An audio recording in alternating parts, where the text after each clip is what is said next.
I know that the title of this video is something, and I need you to bear with me a little bit because it's important. I wanted to talk about The Fly because I think that it exemplifies a big problem that I've seen in society, more in the terms of where people got this mindset from and how it's perpetuated. If you haven't seen The Fly, you should go watch it. This video would make more sense if you've seen The Fly, but I'll give you a summary and then talk about the implications. And I'm going to take a page out of Jenny Nicholson's book and I'm going to break this down into an easily digestible numbered list. So we're going to start with number 1, the plot.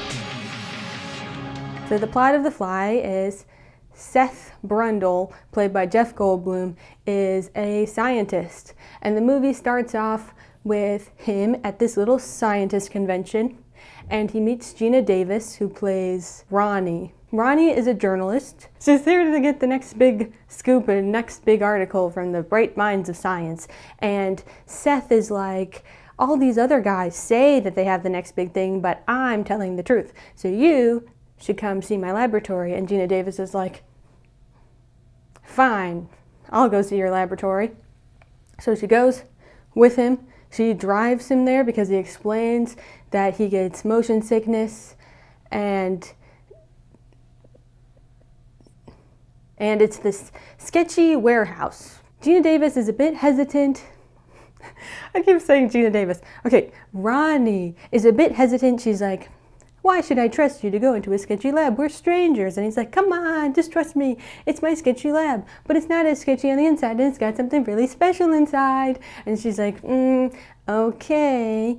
And then he shows her these 2 little pod things. And she's like, what's that, telephone booths? And he's like, no, silly, it's not telephone booths. I'm going to give you a demonstration, and you can see what it is. I need something like a personal item of yours, and I want you to put it in one of the pods, like something unique to you, like magician tactics. And she's like, okay. And her first thought is to take off her stocking, and it's framed extremely seductively, like a pan of her leg taking off this stocking. And she puts it in the pod. And then, science happens. And it appears in the other pod. And she's like, what's that, a hologram? And he's like, nah, dude, it's a teleporter, obviously. So Geena Davis' character, Ronnie, is this stand-in for the audience in a way, like she's very, not science mind. So Seth explains everything to her very, very directly, like it's a teleporter, it's a matter switcheroo-y thingy. That's the technical term. And Geena Davis is like, wow, a teleporter in real life, that's amazing. I'm going to write a little article about this. So she records their conversation and she writes down some stuff. And he's like, wait a second, you can't write an article about this. I was just showing this to you for fun. And she's like, but it's my job. I'm a little journalist. Like, that's my job. That's why I came to the convention in the first place, because I'm going to write an article about it. And he's like, no, please, it's not ready yet. What you could do is just hang out with me a lot and film it as I improve it. And then you can write a whole book about the experience, and then you'll make way more money than an article. And then she's like, okay, but I had to tell my boss. And her boss is her ex-boyfriend. And that comes up later. Then we get some sequences of them bonding. She finds Seth completely irresistible. He's doing these experiments and she's fawning over him, and eventually they start dating. We see the experiments of this teleporter improving. At first he can just do inanimate objects. They transport some steak that Geena Davis made for him. And she's like, it tastes funny now that it's been teleported. They try to teleport a baboon, but it turns inside out, so that didn't work. And he's like, oh, what's going on? I need, this to work for humans because I can't drive. Then she's lusting after him, and he's like, aha, that's what we need.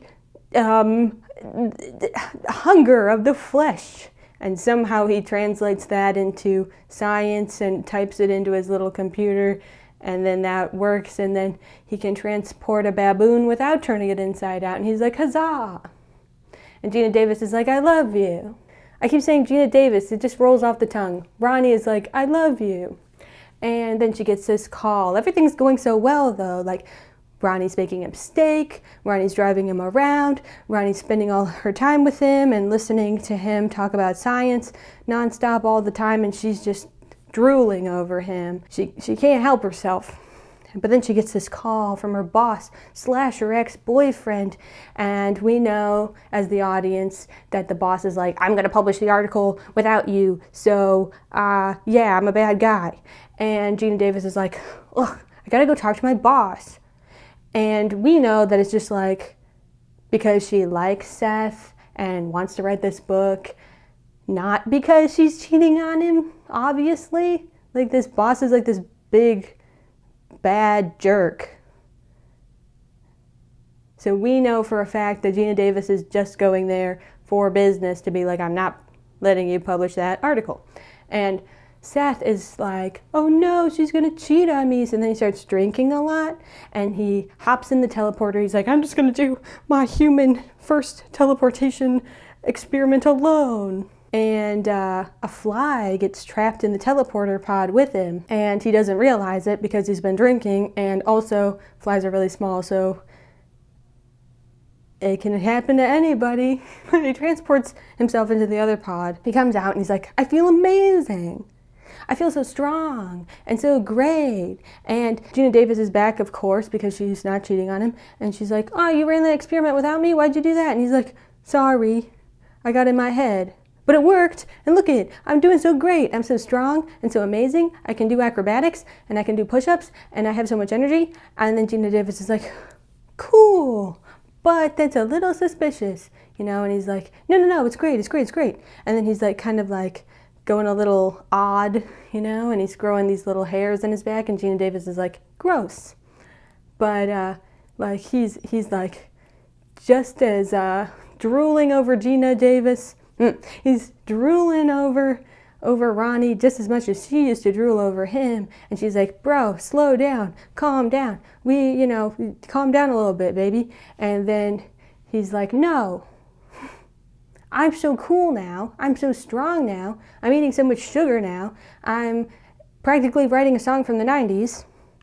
I think you should go in the teleporter because I think I've unlocked something. Like, when the atoms teleported, they probably revitalized and made me amazing and a superhuman, so I think you should do it too, Ronnie. And she's like, no, that sounds sketch, and also you're growing these strange little hairs, and so I want to, not go in the teleporter.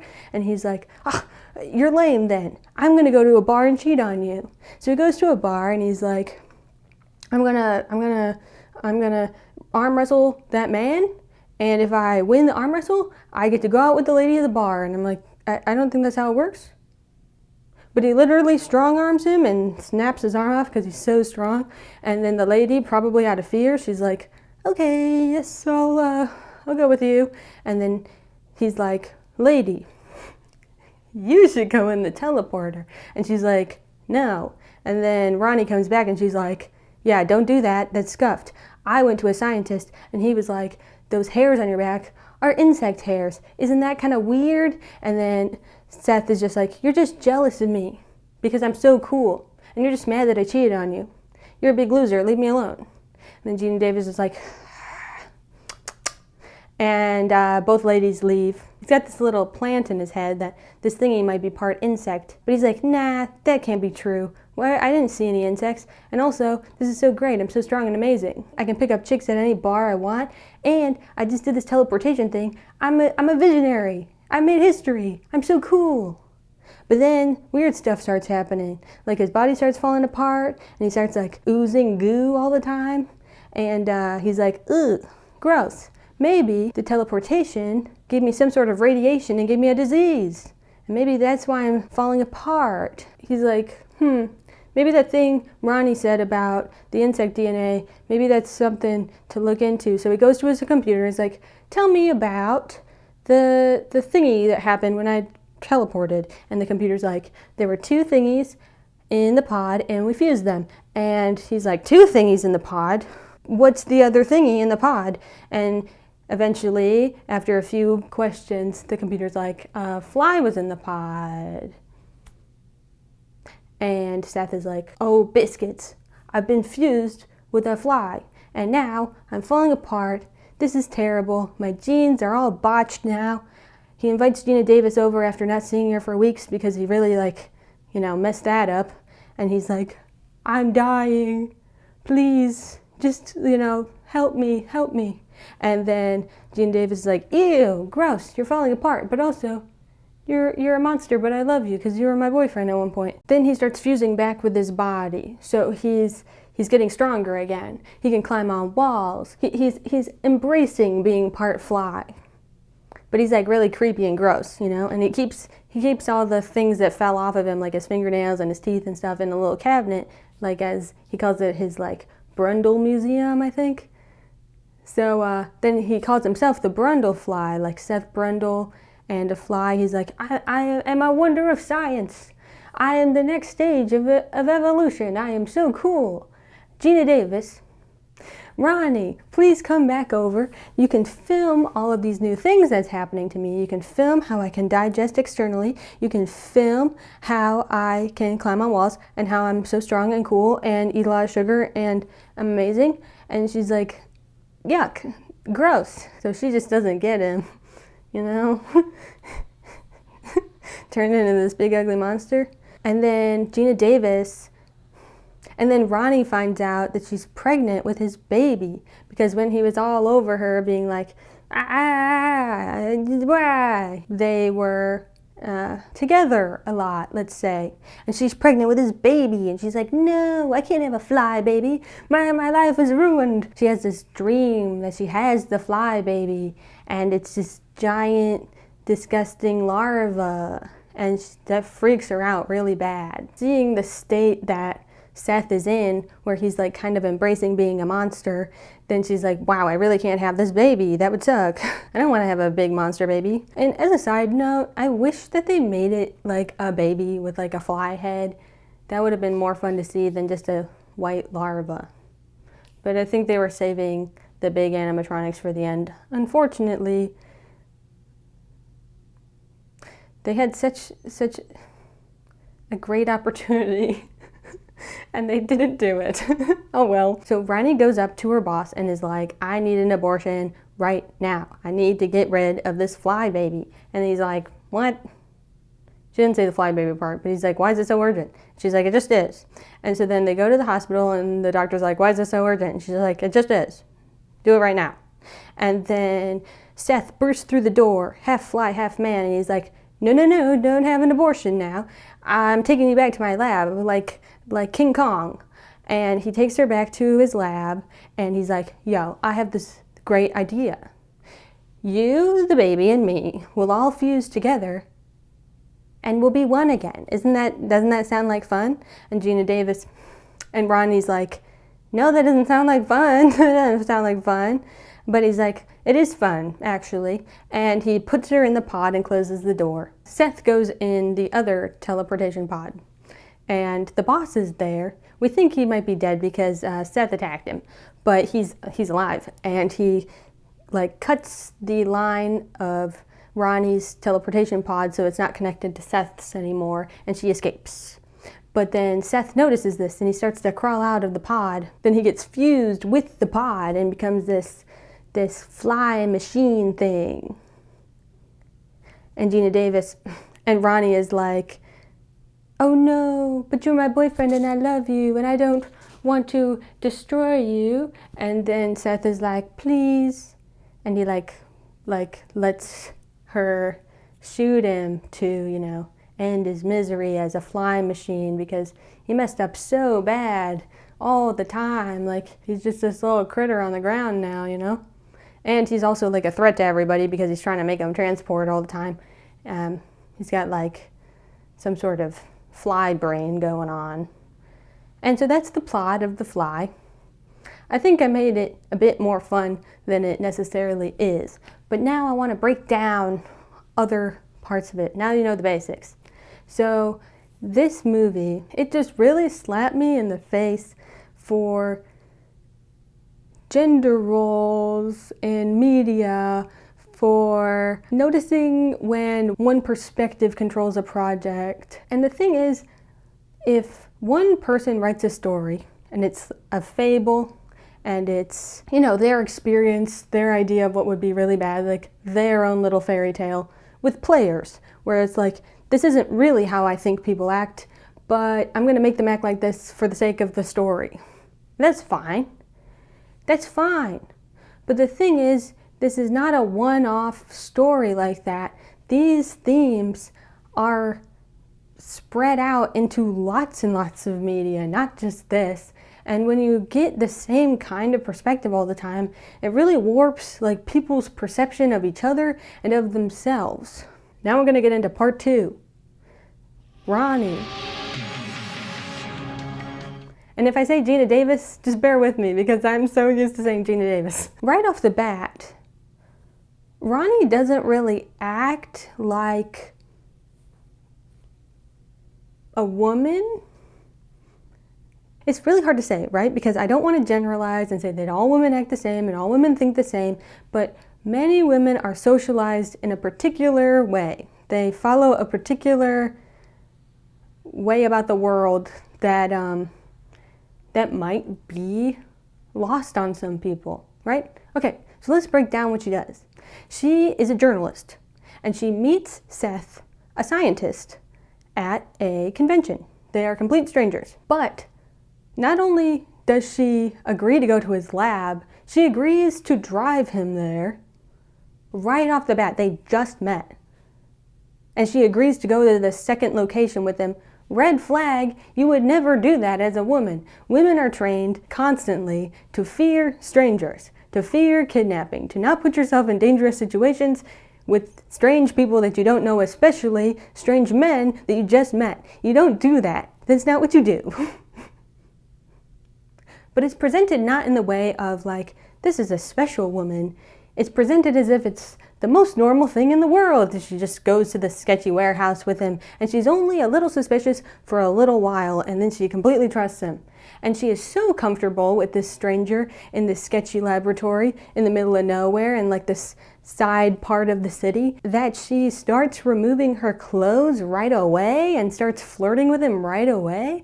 Where like, if you had some sort of personal, like, you needed some sort of personal item to put in a teleporter, you could have put something else, like your coat.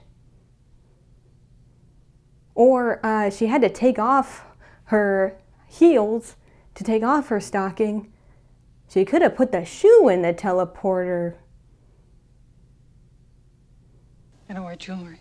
Mm-hmm. But no, it had to be some sort of suggestive, seductive move right off the bat, right when she meets him, right when she gets to his house. He's a stranger. She does not know this guy at all. How is she this comfortable that she's already willing to like try to flirt with him? That doesn't make any sense. That you would never do that. Where is your danger receptors? And then we continue. She scraps her article to hang out with him. It's like,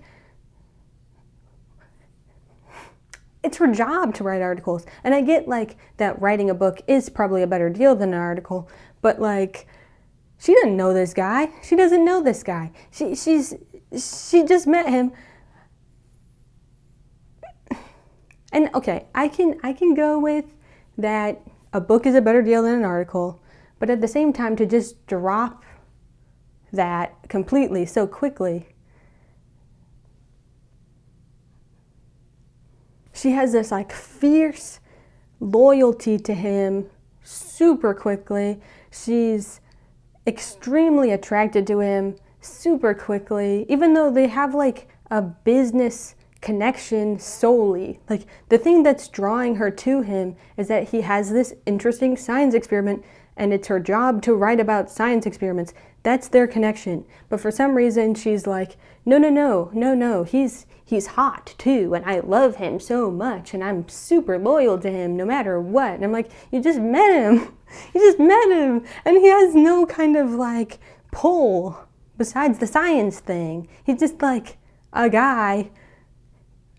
Yes, the teleportation is amazing, but we're not leaving it at that.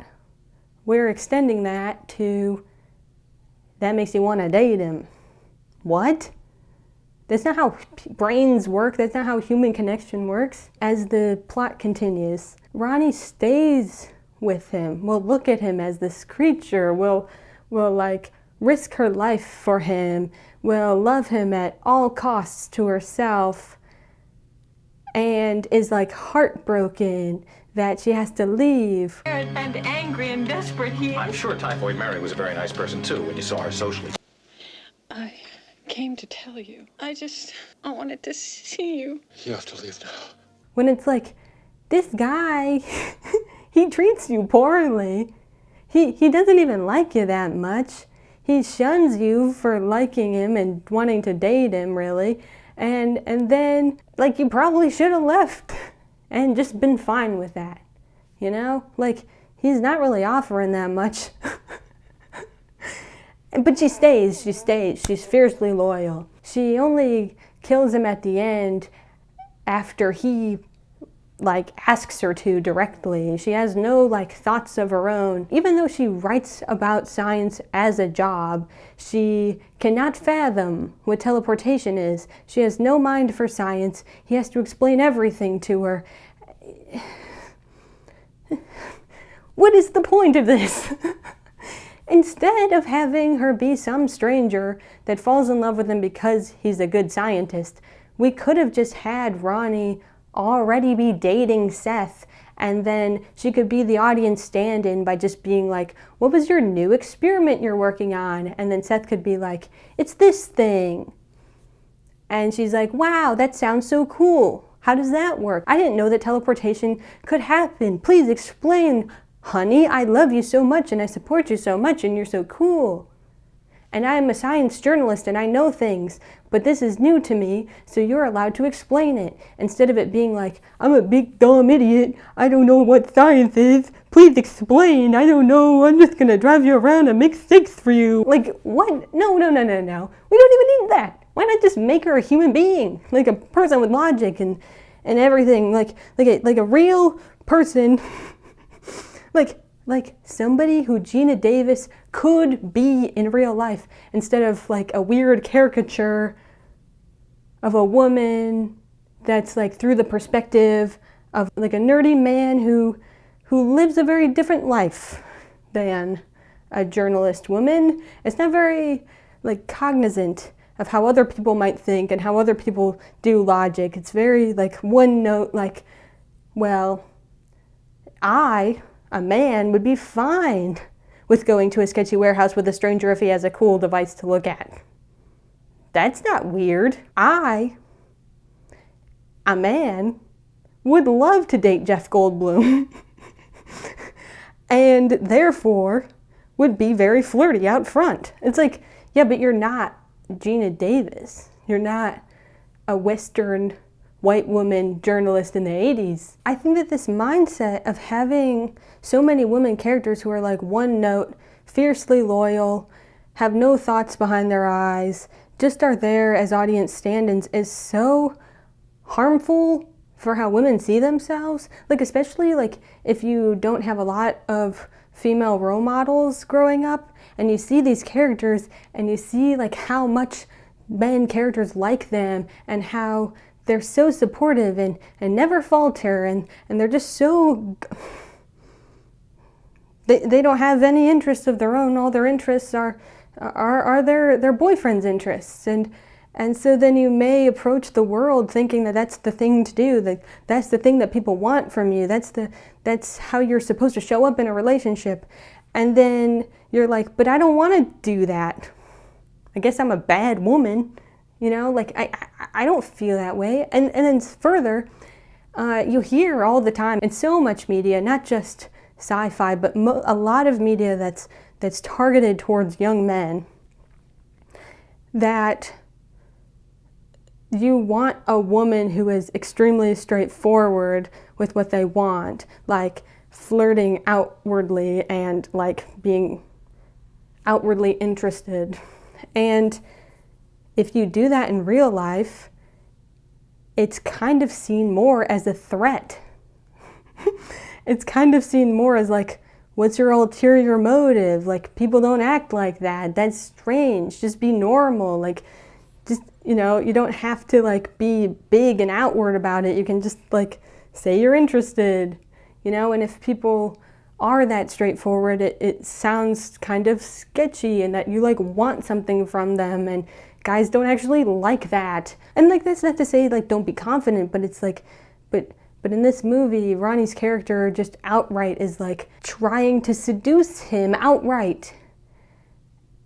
But not like in a femme fatale way, like in a way that the plot really supports and encourages. Which doesn't work. It doesn't work that way.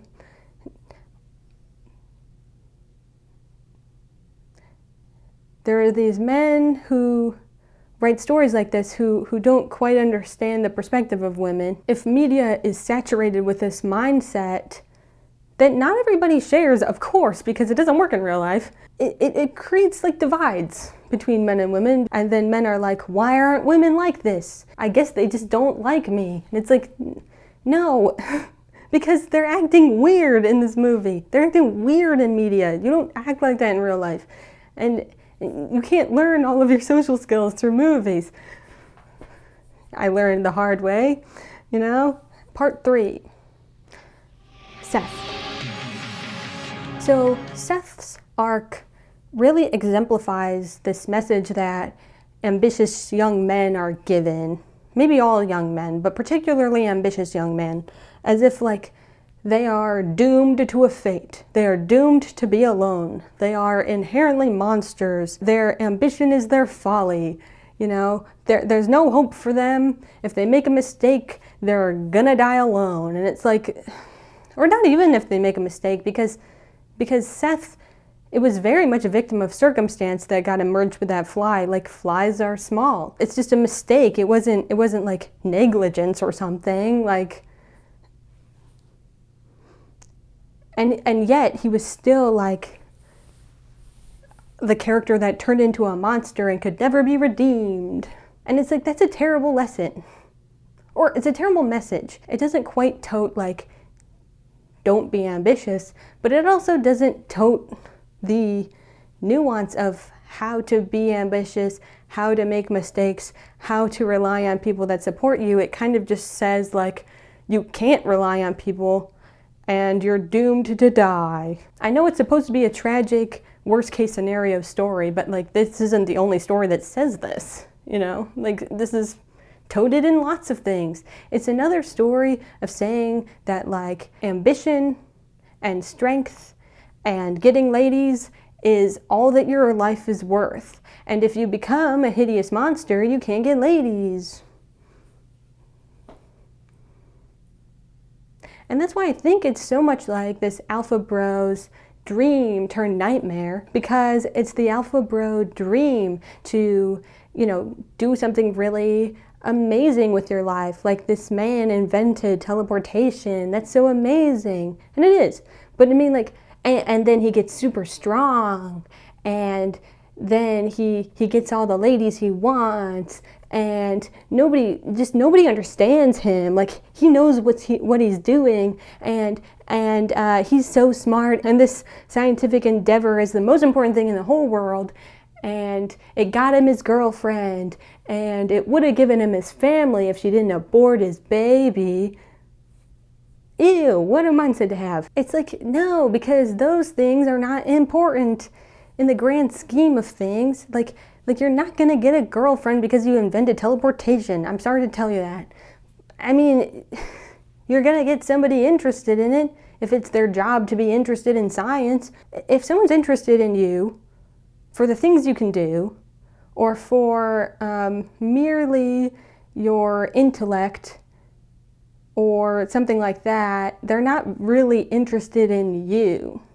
But that doesn't mean that you aren't interesting. It's just that acquiring external things is not what draws people to you, or it's not what draws good people to you, who are your ride or dies, who love you. You know, you're not gonna achieve love by just doing something really cool. Like, you're not going to achieve love that way. And this movie totes that idea. It's like so hard. Like, oh, well, I only got my girlfriend because I did the impossible and invented teleportation because women would never like me otherwise. But this made them like me automatically. It's like, bruh, women will not like you automatically regardless of what you do. They will like you if you're a good person, and that goes for everybody, not just women or men or whatever, but like, it matters how you act, how you treat people, how you show up in the world. Like, those are the things that matter. Who you are, not what you do.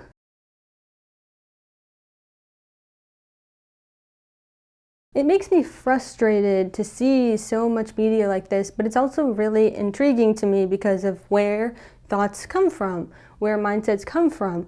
Like, how so many movies tote this idea of like, women should just follow suit and they'll love you if you're extra special, instead of the idea of you could have a girlfriend who supports you and not invent teleportation. But that would make people too happy. If the movie started off with Ronnie and Seth already dating, then what would be the point of him inventing teleportation? It's like, no, but that's the thing, is if you have a loving, supportive relationship with anybody, with friends, with family, then you can be encouraged to do great things. What a better message. And then the movie would have been even more tragic when he tosses Ronnie to the side and thinks that it's so important to just get ladies and be strong, because he would lose sight of what he already had, which was love and support and the ability to make mistakes and do something wrong and still have people support you. But instead it's all like manufactured and artificial because Ronnie only likes him for his science, but then somehow skips all those steps and still is his ride or die, which doesn't make any sense. That's not how it works. And for some reason, Seth stays around when Ronnie is extremely straightforward and seems to only want him for his body and for his mind. Like, instead of wanting him for being a good person, he doesn't have any chance to prove what kind of person he is. In fact, he kind of proves that he's a bad person. It's just a perfect example of what we tell people. It's such an eye-opening experience for me now that like I know that media is not real life. But it's also kind of depressing because I used to think that way. I used to think like, this is what men want, this is what women want, and the only way that you're a good person is if you do something amazing. That's the only way people will love you. And I've learned that's not true, and watching this movie it was such a eye-opening example of where I got that mindset from in media, and knowing the difference between one person's vision, one person's perspective. Every character acts like one type of person. You know, like Ronnie acts how a man might act. Seth acts how a man might act. You know, it's not empathetic to other people. The boss is just a bad guy. Ronnie is just a girlfriend. Seth is amazing and special, and it's such a tragedy that he met such a bad end. There's no nuance to it, because it's like this little fable that one person just cast a bunch of people in. It's perpetuating that mindset of you're alone, you're alone, you're alone, you're alone, you're only good for your achievements, the end. And if you do your achievements wrong, then boy, you're a monster and now everybody hates you and you're even more alone. Oh no. It's like, you could make a tragic story without turning everybody into a one-note character that makes people look at everybody else in their life unempathetically and like pieces of meat. You know? But on the bright side, the body horror is stellar. This video goes along with another video that I'm going to make about Jennifer's body. The Fly is very much from a men's perspective of the world, or it's supposed to be. It's how they want to socialize men. And Jennifer's body, I don't think the point of Jennifer's body is to socialize women in a certain way, but I think it's from a woman's perspective deeply. It's a processing of emotions and situations from a singular perspective on purpose, because it's like it's a therapeutic movie release. You know, it's an art, it's an artistic, metaphorical, therapeutic release by a woman. In a similar way to how I think The Fly is a therapeutic release from a man's perspective of feeling like I'm all alone and nobody can love me, and if I make a mistake, everyone will leave.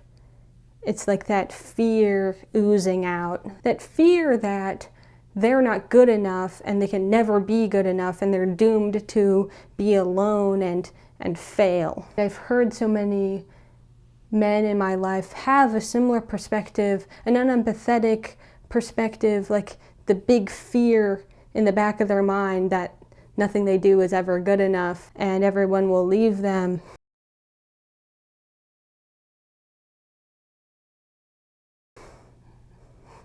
And that is such a sad, sad perspective that I see just pushed everywhere. And the media you consume matters. It has messages that you absorb, even if you know it's fake. Like, these are humans acting out situations. They follow lines of logic and your brain's like, yeah, okay, that makes sense, that could happen. Or I feel a similar way, I'm going to internalize bits of this, and you don't even know. It's innate, that's how you do, that's what humans do, they copy. They see what other people are doing and they follow suit. And so when you consume movies that have this perspective of ambition above everything else, and people only like you for that, then you internalize it, and you think that that's true. It's especially big right now because how much content's out, and how people just stream and watch movies all day, you know? And it's hard to discern what's your thought and what you got from somewhere else.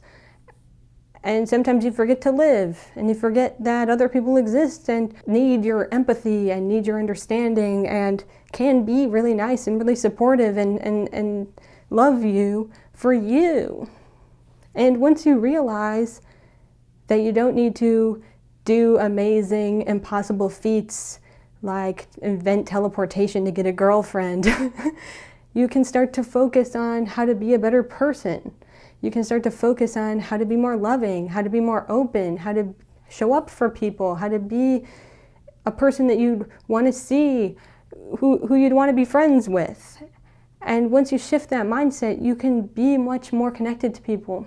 Because when people don't like you for your ambitions, you start to think that you failed somehow. When you didn't fail somehow, people just value you for other things. And if your mind is on one track to say, my only value is my ambition, and if people don't see that in me, then I'm nothing. And it's like, that's so sad, and that's so not true. People like being around you because you're you, not because you invented teleportation or you have 8 degrees or a business that's thriving or whatever, you know? I think it's just so important to discuss where these messages come from and dissect them and, you know, put perspective on it. It's really interesting for me and how I grew and developed as a person and how I see the world now and see people now, and why I didn't always feel that way, why I thought people might be out to get me, why I thought like there's no hope for finding a supportive friend because they didn't like me because I liked How I Met Your Mother, you know? Or they didn't like Rick and Morty, we could never be friends. It's like, that's not true. And it's important to know that, and it's important to discuss that, and it's important to see where that mindset came from to try to stop it, you know? Well, that's all for now. Thanks so much for watching. I've been Mint Tea, and you've been you. And The Fly, such fun body horror. If you like body horror, just skip to those scenes. No, I'm just kidding. I mean, it's a pretty solid movie. It's pretty fun. It's sci-fi, horror, spooky. Jeff Goldblum's in it, so yeah, woo! Okay, I'll see you next time. Bye-bye!